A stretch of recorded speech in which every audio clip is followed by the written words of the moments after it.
सांगली कृषी उत्पन्न बाजार समितीच्या सभापतीपदी राष्ट्रवादी काँग्रेस शरदचंद्र पवार पक्षाचे आनंदराव नलवडे यांची बिनविरोध निवड झाली आहे।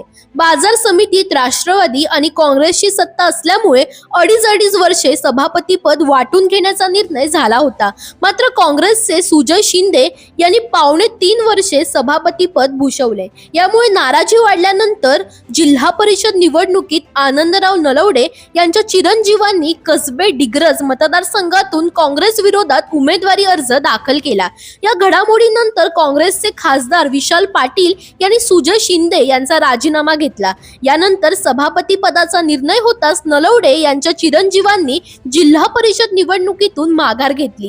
दरम्यान सभापती निवडीसाठी आनंदराव नलवडे यांचा एकमेव अर्ज दाखल झाल्यामुळे 5 तारखेला त्यांची बिनविरोध निवड जाहीर करण्यात आली।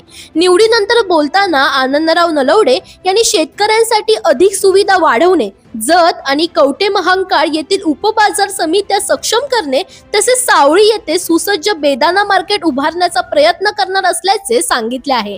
दरम्यान तुम्हालाही अशाच पॉलिटिक्स रिलेटेड अपडेट्स हवे असतील तर इंडिया लीडरला फॉलो करायला विसरू नका।